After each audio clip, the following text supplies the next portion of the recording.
Here we go. On the road with the blue collar conservative, the Big Kahuna. Just leaving Taco Bell. Figured I'd record this video before I ate rather than after I ate because I don't want to be a fart factory while I'm on. This is, you heard of brunch? Well, this is too late in the day to be brunch, so it's dinner, between lunch and dinner. Yeah, I just made that sniglet up. What to say? Trump's picks are awesome. And it's driving the liberals insane. I mean, some of my picks I got right. You know, I picked like 2 or 3 people that I thought were most likely going to get this spot. I'll tell you some of the ones I nailed. I nailed Marco Rubio. I had Marco Rubio, Tom Cotton, and Vivek Ramaswamy for my picks for Sec State. Rubio and Cotton because they're extensive roles as senior members of the, man, every time I'm on 707, they're extensive roles, they're senior members of the Senate Foreign Relations Committee. Very, very important roles. That's really great.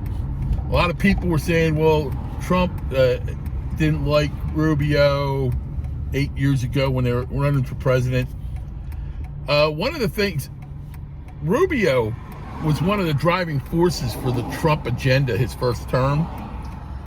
So was Cruz, and he made fun of Little Marco and Lion Ted.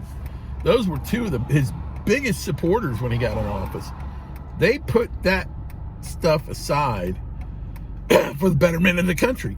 And so does Trump, because look where he put Rubio. Excuse me. The other pick that he put in place that I picked, that I had in there, was Secretary of the UN, Ambassador to the UN rather. And I had at least Stefanik on there. I had Rubio on there too. And I had Vivek. I had the same 3 people for both. Well, no, because I had Cotton for Sec State, but I had Elisa on there.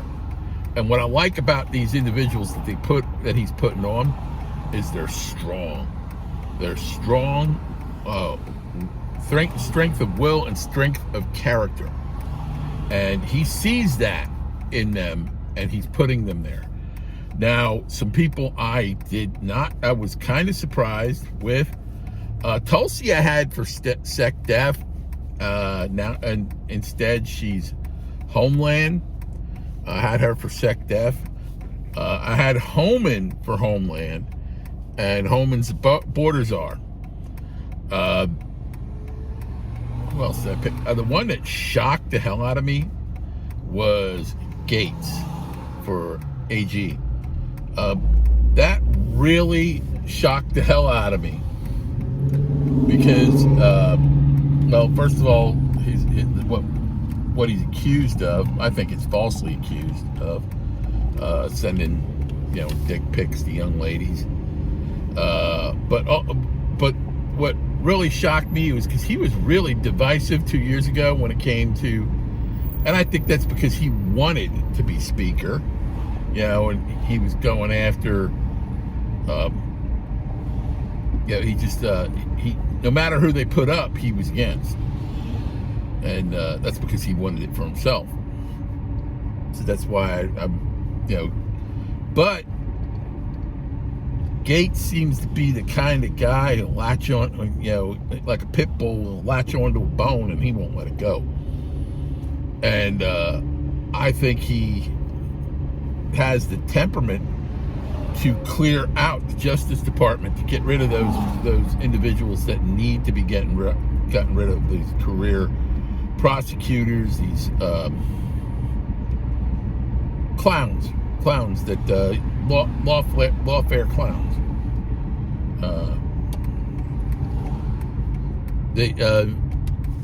I believe, we're going to see that out of Trump. I believe you're going to see he's going to try to help the country heal. And I think he's going to pardon Hunter, and I think he's going to pardon Joe, and I think he's going to pardon the Jan 6 guys too. It's time, and he wants to help the country heal. His SecDef. Oh my God! When I first heard that about Pete, I thought somebody was joking with me, and when I found out it was for real, I thought, oh man, that's a good pick. And Pete Hegseth for SecDef. The liberal media was going nuts because his current job is he works for Fox News as a weekend host, and he does documentary work on Fox Nation, and he's written a lot of good books. He wrote a really good book about woke education. Just a really well-rounded individual. He was a graduate of Princeton and graduate of Harvard Law, and after he enlisted in the Army, he also went to the Army National War College in Carlisle, Pennsylvania. So this is a man who's very well-rounded for the position, and yet there are people saying he's not qualified. And I would say he's more qualified than the last 3 or 4 SecDefs. And he is not going to sit there idly and allow the grifting to go on with all that money being wasted. He's not going to sit there and allow our munitions to be given away to in a war that we shouldn't be involved in. And we are depleting our stockpiles of munitions at an incredibly fast rate.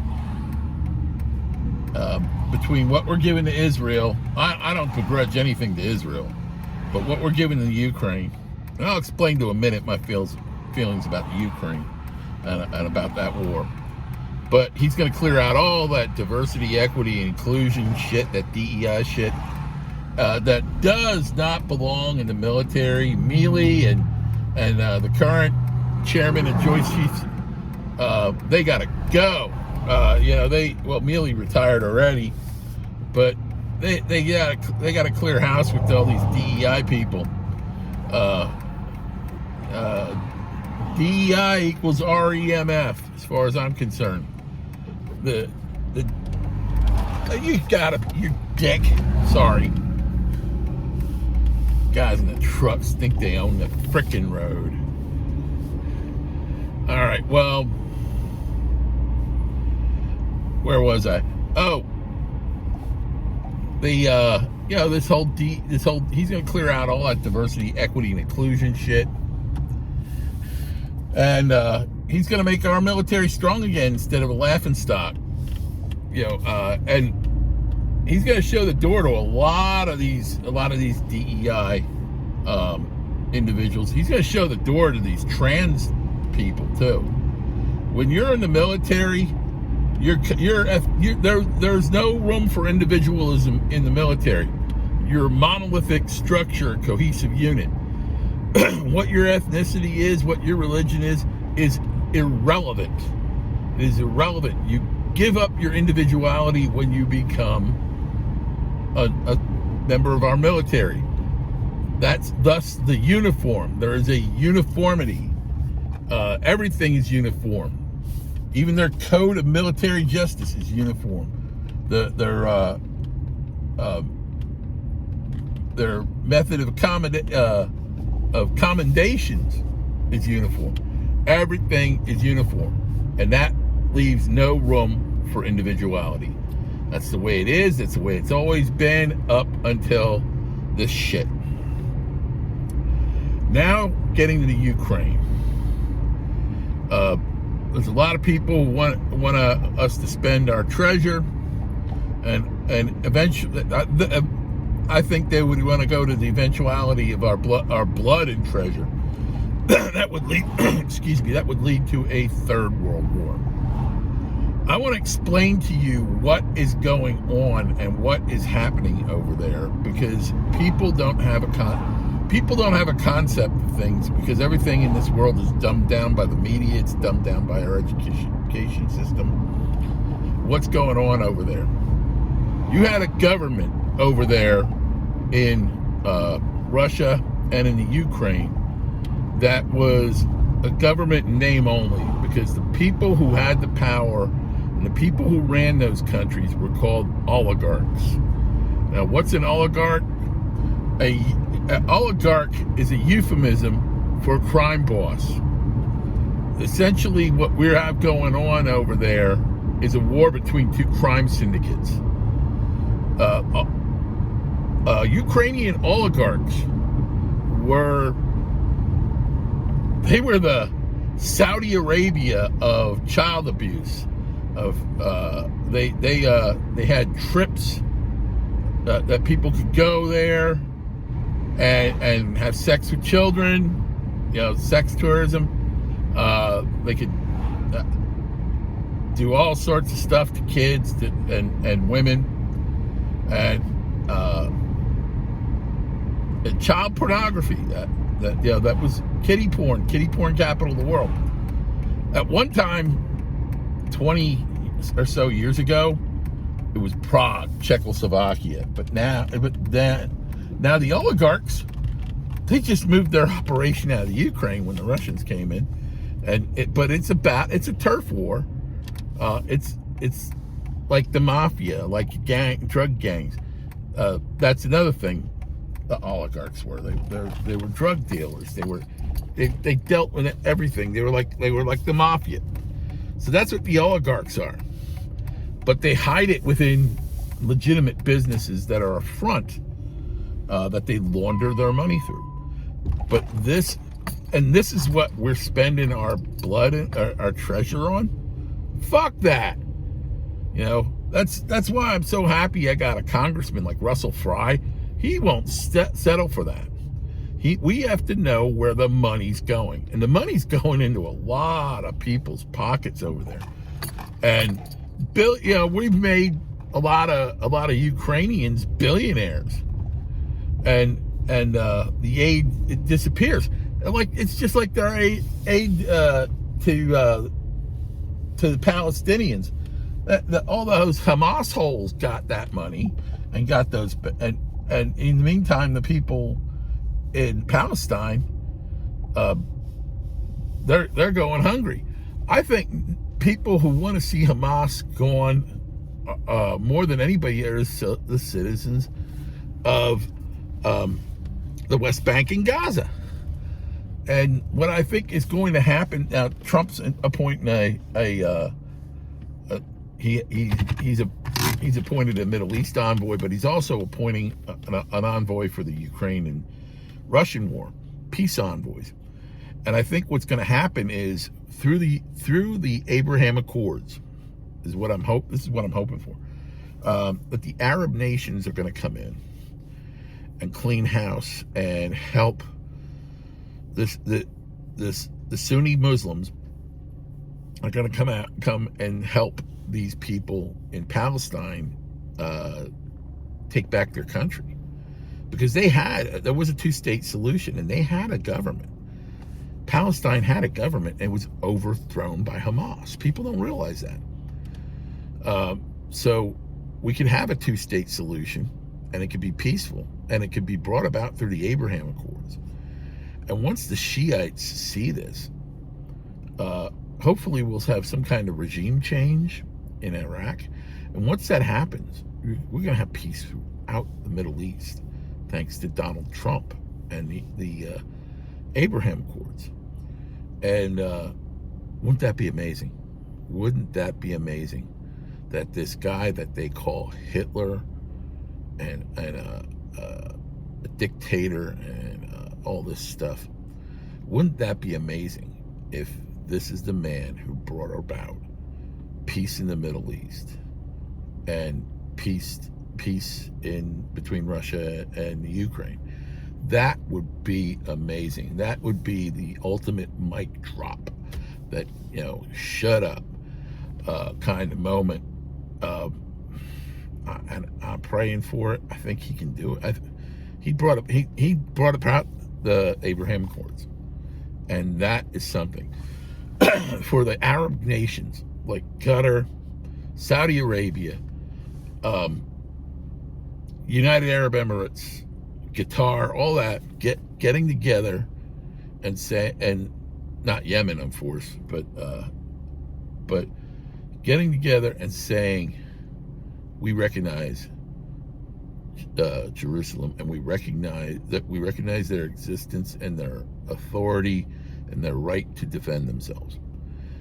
And that's just amazing, because so many Arab nations were involved with terrorism. I mean, there were people in the Saudi royal family that were involved with 9/11, and so for Trump to bring this around would be an absolutely beautiful thing.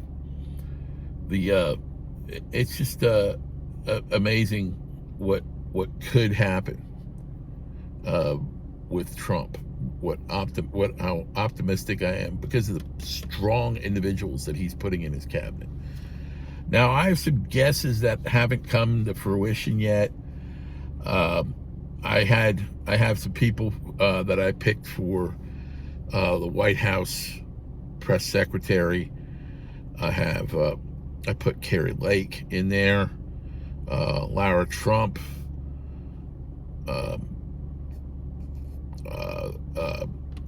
Alina Habba. I had Alina in a couple of spots. I had her in with chief counsel to the president. Lara Trump, and the fourth one was Candace Owens. Well, found out Lara Trump is now up for to be appointed to finish Marco Rubio's term. And that would be wonderful, because she just did phenomenal work in the GOP. So that would be an amazing thing. So she's out of the running. I would love Candace Owens in there, because could you imagine Candace Owens running those briefings?